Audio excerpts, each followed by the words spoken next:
¿cómo están? En esta presentación vamos a conversar sobre la primera parte de la unidad 2 que se denomina Políticas en Salud. Algunos aspectos que vamos a desarrollar son los conceptos de salud y enfermedad, qué son los niveles de prevención y qué es la atención primaria de la salud, entre algunos otros temas que luego vamos a retomar en la segunda parte, como para completar todos los conceptos que están incluidos en políticas en salud. Entonces, vamos a ver de qué se trata. Vamos a comenzar con las definiciones de salud y enfermedad. No son términos nuevos. Todos creo que tenemos una imagen y una idea de qué es estar sano y de qué es estar enfermo. Pero vamos a ver estas definiciones que son las que emanan de la Organización Mundial de la Salud. Y sostiene que salud es el estado de completo bienestar físico, mental y social, y no solamente la ausencia de afecciones o enfermedades. Y acá hay un aspecto muy importante, porque fíjense que está hablando del completo bienestar y abarca no solamente lo físico, sino también lo emocional, lo mental, ¿no es cierto? Y lo social, es decir, la relación con los demás, con los pares, con los otros. ¿Y qué es este completo bienestar? El bienestar es una sensación, es un sentimiento de la persona que está tranquila, está satisfecha, está en armonía en todos estos aspectos, es decir, en lo físico, en lo emocional y en lo social. En cambio, enfermedad se define como una alteración o una desviación de algún estado fisiológico de una parte del cuerpo o de varias partes, producido por causas generalmente conocidas, que se manifiesta a través de síntomas y signos que son característicos de esa enfermedad y que tienen una evolución más o menos previsible. ¿Qué son estos signos y síntomas? Los síntomas son los que la persona expresa, ¿no? Lo que siente al estar enfermo. Siente decaimiento, se siente inapetente, siente dolor muscular, siente dolor de cabeza. En cambio, el signo es lo que el profesional puede registrar, ¿no es cierto?, como manifestación de esa enfermedad. Por ejemplo, que tiene temperatura o fiebre, que tiene hinchazón, que tiene enrojecimiento en alguna zona del cuerpo, en la piel, en fin. Cada enfermedad tiene un conjunto de síntomas y de signos que son característicos. Si nosotros hablamos, por ejemplo, de la enfermedad caries, ¿no?, la cavidad bucal, es una enfermedad que tiene un agente causal, tiene una causa que la produce, tiene signos y síntomas porque el profesional o la persona mira el diente y puede ver si está roto, si tiene cavidades, si cambió el color, y tiene manifestaciones porque a veces duele, a veces late, y tiene una evolución más o menos previsible porque sabemos que las caries, cuando no son tratadas, las muelas se deterioran cada vez más hasta que finalmente pueden llegar a necesitar ser extraídas de la cavidad bucal. Muy bien. Entonces estuvimos hablando de causas, estuvimos hablando de personas que se enferman y vamos a ver ahora cómo se relacionan estos factores que intervienen en la enfermedad. Y fíjense que acá tenemos como una balanza, ¿no?, donde de un lado está el agente. ¿Qué es el agente? El agente es el factor causal de una enfermedad, que puede ser no solamente biológico, no solamente nos enferman virus, bacterias, hongos, también puede haber agentes físicos o agentes químicos. Las radiaciones, por ejemplo, son físicos, los rayos UV, por ejemplo, Y fíjense, bueno, los químicos por supuesto que pueden ser compuestos, ¿no es cierto?, que se pueden ingerir, que pueden producir afecciones en nuestro organismo. El huésped es la persona que se enferma, ¿o no? Y que tiene sus características.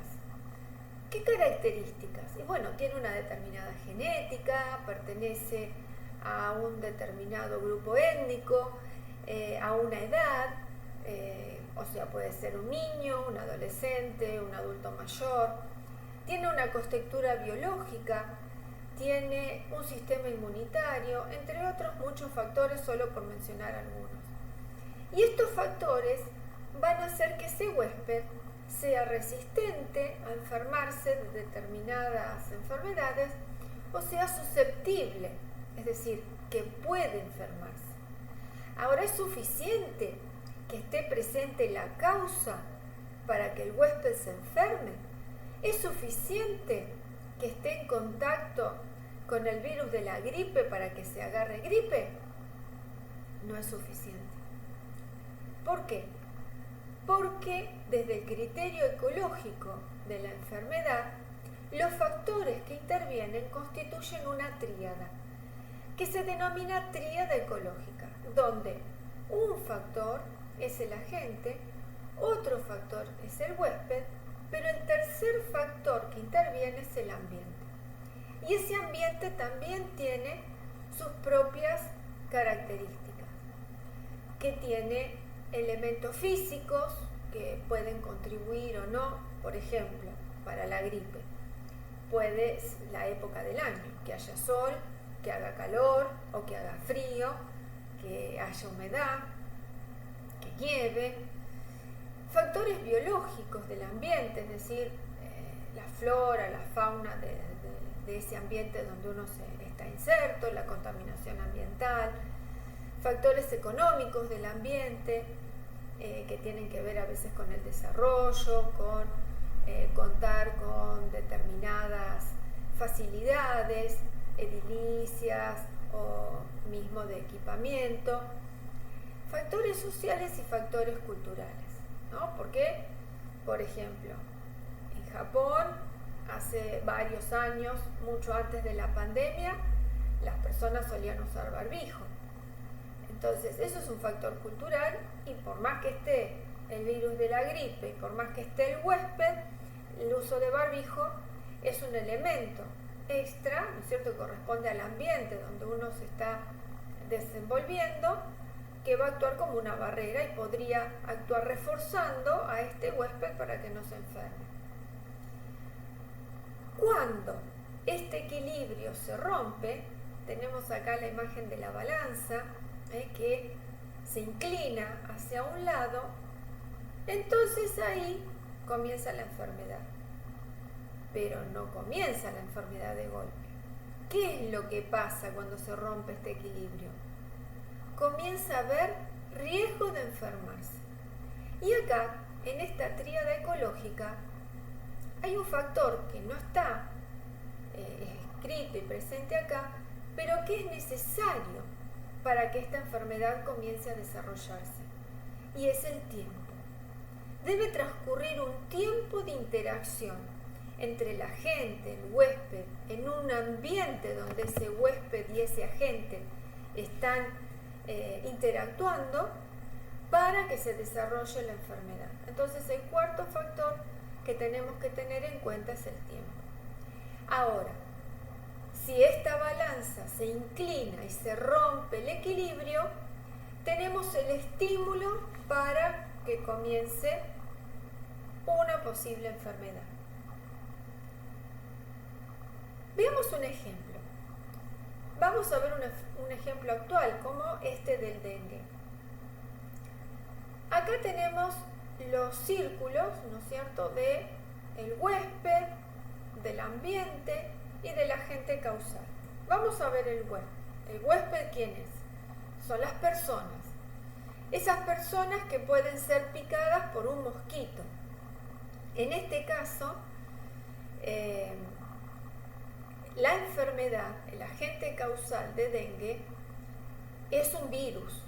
El virus del dengue es el que produce la enfermedad, pero tenemos un intermediario que es un vector, que es un mosquito de una especie en particular, que es el Aedes aegypti, y que este virus, digamos, vive en las hembras infectadas. Entonces, cuando una hembra infectada del virus del dengue pica a una persona, comienza entonces a haber esta interacción entre el huésped, en este caso el vector, con el agente causal, en un ambiente. ¿Por qué?